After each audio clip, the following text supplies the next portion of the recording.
You're at dinner, and before you even taste the food, your hand reaches for the salt shaker. You don't think about it. You don't question it. It's automatic, almost primal. And here's the funny part. You're not wrong to trust that instinct, because that exact craving is older than agriculture, older than fire-cooked meals, maybe even older than modern humans themselves. So when did we actually start eating salt on purpose? And why does your body still beg for it thousands of years later? The answer goes a lot deeper than seasoning. Let's start with the body itself, because salt isn't a flavor humans invented to like. It's a mineral we're biologically wired to need. Sodium regulates blood pressure, sends nerve signals, and keeps your muscles firing correctly. Without it, in extreme cases, the human body can shut down entirely. Researchers studying human physiology have long noted that the taste receptors for salt evolved specifically because early hominins who sought out sodium-rich foods survived better than those who didn't. In other words, that little dopamine hit you get from salty fries isn't a modern design flaw. It's a few million years of evolution telling you, good job, don't die. But here's where it gets strange. Early humans almost certainly weren't seasoning their food with salt at all. They were already eating enough of it without trying. Here's why.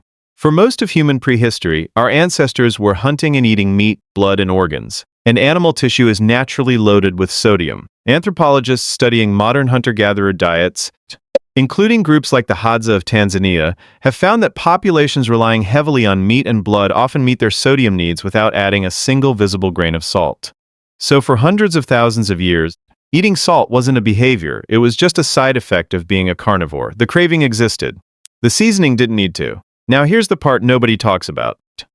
The moment humans actually needed to start deliberately seeking out salt is the same moment we started eating plants instead of animals. Around 10,000 years ago, as agriculture spread across the Fertile Crescent and beyond, human diets shifted dramatically toward grains, vegetables, and dairy, foods naturally much lower in sodium than meat and blood. Suddenly, that ancient craving had nothing to satisfy it. This is very likely the turning point where salt stopped being incidental and became something humans had to actively hunt down, trade for, and eventually mine. Agriculture didn't just give us bread.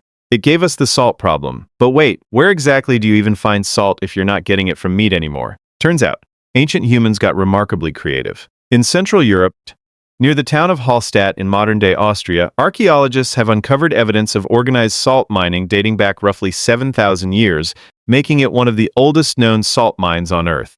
Miners dug shafts deep into mountainsides using bronze and later iron picks, some of which were so well preserved in the salt's naturally dry environment that researchers found ancient tools, clothing, and even a mummified miner from around 3,000 years ago remarkably intact.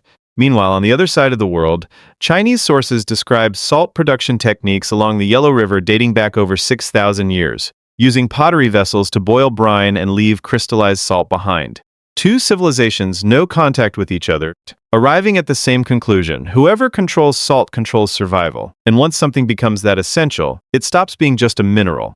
It becomes power. This is where salt gets genuinely wild. In ancient Rome, soldiers were sometimes paid partly in salt, or given an allowance specifically to buy it, a practice tied to the Latin word salarium. If that word looks familiar, it should. It's where we get the modern word celery, which means, in a very literal sense, humans have been working for salt long before we were working for money.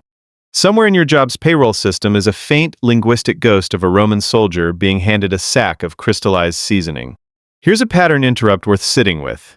Next time someone says their job isn't worth the salary, they are completely unintentionally using a 2,000-year-old salt joke. But not every ancient civilization treated salt as a reward.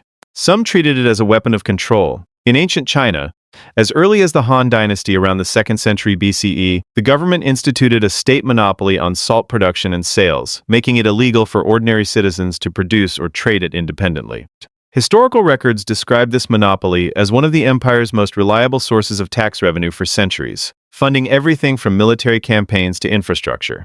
Control the salt, and you control an empire's economy without most citizens even realizing they're being taxed on a substance they biologically cannot live without. It's one of the earliest examples in history of turning a basic human need into a permanent captive revenue stream. But what about the people who couldn't afford it? What happened when salt became too expensive to reach? This is where things get darker. Across parts of West Africa, salt was so scarce and valuable in certain inland regions that it was at times literally traded ounce for ounce with gold, particularly along trans-Saharan trade routes connecting salt mines in the Sahara to gold-rich regions further south. Caravans of camels would cross brutal desert conditions specifically to move slabs of salt southward, because for many communities without direct access to natural salt deposits, it was worth more than the metal we now consider a symbol of ultimate wealth.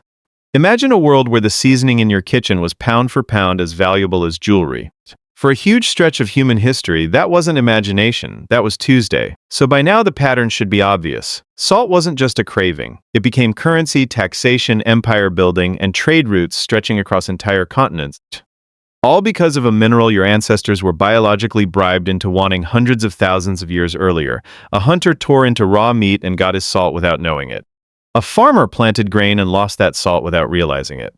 A miner in the Alps dug for it in near-total darkness. A soldier in Rome earned his living by it. A trader crossed a desert for it, one camel step at a time. Every single one of them, separated by thousands of years and thousands of miles, chasing the exact same tiny white crystal, because their bodies never stopped whispering the same ancient instruction. And that instruction never really went away. It's still whispering to you right now, every time your hand drifts toward the shaker before you've even taken a bite.